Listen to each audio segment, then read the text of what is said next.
Assalamualaikum warahmatullahi wabarakatuh.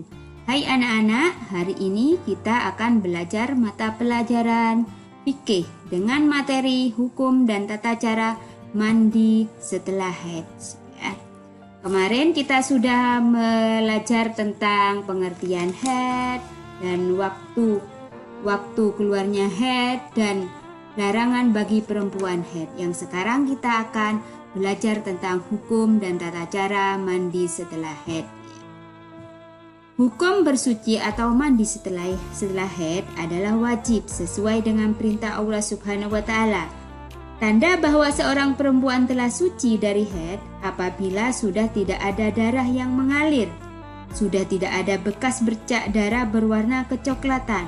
Setelah tidak ada bercak darah, wajib bagi setiap perempuan untuk mandi hadas besar. Seperti yang dijelaskan dalam hadis sabda Nabi Muhammad SAW, yaitu qala Rasulullah sallallahu alaihi wasallam li Fatimah Abi Hubaisin idza aqbalatil haidatu pada iyas salatu wa idza adbarati fautasili wasolli, rawahu Bukhari, yang artinya Rasulullah Shallallahu Alaihi Wasallam berkata kepada Fatimah binti Abu Hubaid, apabila datang haid itu hendaklah engkau tinggalkan sholat, dan apabila habis haid hendaklah engkau mandi atau sholat. Hadis riwayat Bukhari. Itu ya secara penjelasannya tentang hadis yang sudah sangat jelas sekali. Kalau sudah kita selesai haidnya, maka kita wajib mandi besar. Mandi besar itu yang dikatakan mandi setelah haid ya. Dan beberapa sebab yang diwajibkan mandi hadas besar. Bukan hanya haid saja yang diwajibkan untuk mandi besar ya, yaitu pertama, keluarnya mani atau sperma atau mimpi basah bagi laki-laki. Ini salah satu tanda balik yang kemarin pada materi pertama kali ya. Jadinya di sini kalau keluar mani atau sperma atau mimpi basah bagi laki-laki, maka wajib untuk mandi hadas besar. Yang kedua adalah selesainya nifas, darah yang keluar setelah melahirkan dengan masa keluar paling lama 60 hari, pada umumnya 40 hari. Ini kalau biasanya jika ibu kalian setelah melahirkan dan sudah selesai masa nifasnya, maka wajib untuk mandi hadas besar ya. Ketiga adalah selesainya berhubungan suami dan istri. Ini juga wajib untuk mandi hadas besar. Yang terakhir yaitu setelah haid selesai. Jadi setelah haid selesai juga mandi hadas besar. Ya, berikutnya adalah syarat-syarat mandi wajib. Syaratnya mandi wajib yaitu yang pertama ya jelas beragama Islam ya. Kalian tentunya semuanya kita beragama Islam ya. Yang kedua adalah tamyiz atau mumayyiz ya. Orang yang sudah dapat membedakan segala perbuatan yang baik dan buruk, itu yang dikatakan mumayyiz ya. Yang ketiga adalah dengan menggunakan air mutlak, air yang suci mensucikan ya. Air mutlak itu adalah air yang suci mensucikan. Yang keempat, tidak ada yang menghalangi sampainya air ke anggota badan. Misalnya ada getah di badan kita, ada cat dan yang lain yang bisa menghalangi air ya. Jadinya air tidak masuk ke kulit kita. Itu adalah syarat mandi wajib. Yang kelima adalah tidak dalam keadaan haid atau nifas. Jadinya kalau kita namanya mandi besar, mandi wajib itu sudah selesai dari haid atau nifas ya.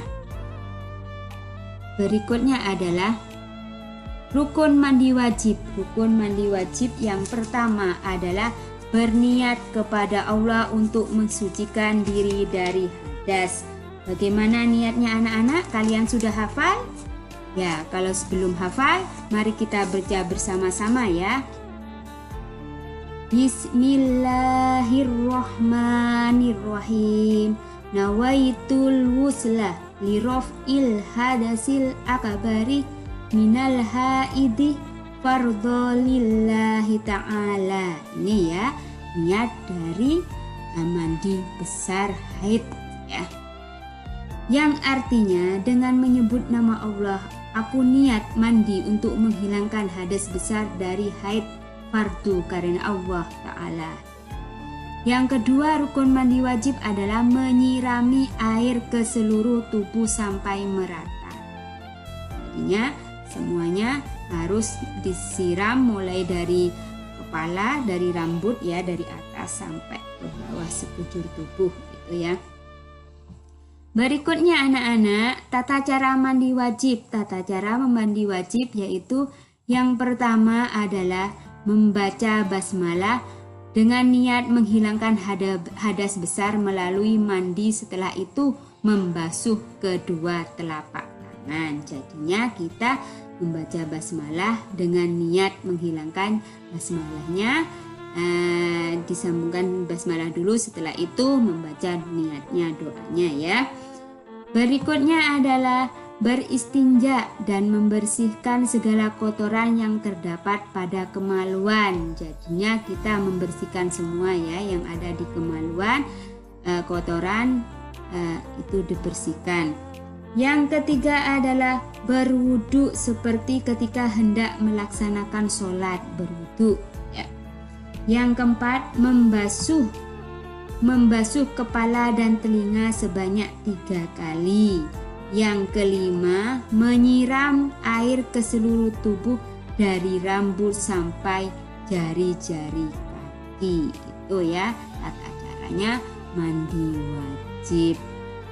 Untuk berikutnya anak-anak, hal-hal yang disunahkan ketika mandi besar, mandi besar ini juga ada sunnahnya ya. Sunnahnya apa saja? Yang pertama, membaca basmalah ya bersamaan dengan niat mandi. Jadinya membaca basmalah itu termasuk dari sunnah ketika mandi besar. Yang kedua, yang sunnahnya yaitu menghadap kiblat. Yang ketiga, membasuh kemaluan dengan menggunakan tangan kiri. Jadinya kita untuk membasuh kemaluan kita dengan menggunakan tangan kiri, salah satu sunnah ketika mandi besar atau mandi wajib ya. Berikutnya anak-anak, berwudu sebelum memulai mandi. Jadinya disunahkan ketika kalian mau mandi besar, didahulukan dengan berwudu dulu seperti itu.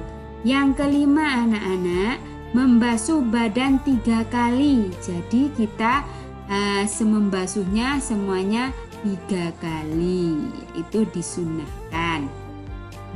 Yang keenam, menggosok-gosokkan badan dengan tangan. Jadinya semuanya kita gosok ya, jangan asal disirami saja, tapi digosok, dibersihkan ya, agar semua kotoran menjadi hilang. Itu ya anak-anak.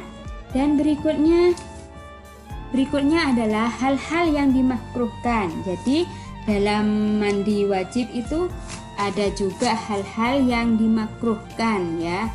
Dimakruhkan salah satunya adalah yang pertama, kalau kita menggunakan air berlebihan, maka itu adalah perbuatan yang tidak baik. Gunakan air yang secukupnya, tidak boleh berlebih-lebihan. Karena dengan berlebih-lebihan adalah salah satu yang dimakruhkan ketika mandi besar. Yang kedua adalah mandi di tempat yang najis. Jadinya di tempat kalian di tempatnya najis. Kenapa seperti itu? Karena dikhawatirkan najis tersebut mengenai tubuhnya kalian ketika mandi wajib. Yang ketiga adalah mandi dengan air sisa. Jadinya kalau sudah air sisa tidak boleh digunakan. Air apa yang digunakan? Yaitu air mutlak. Air mutlak itu apa? Air yang suci mensucikan, bukan air sisa. Berikutnya adalah mandi dengan air yang tidak mengalir. Jadi kalau mandi dengan air yang tidak mengalir itu juga dimakruhkan. Itu ya anak-anak. Sampai di sini ada pertanyaan? Kalau tidak ada, disimpan dulu ya pertanyaannya. Kalau kalian punya pertanyaan bisa ditulis di kolom komentar berikut ini. Saya akhiri mata pelajaran hari ini, materi hari ini. Sampai berjumpa di materi berikutnya. Wassalamualaikum warahmatullahi wabarakatuh.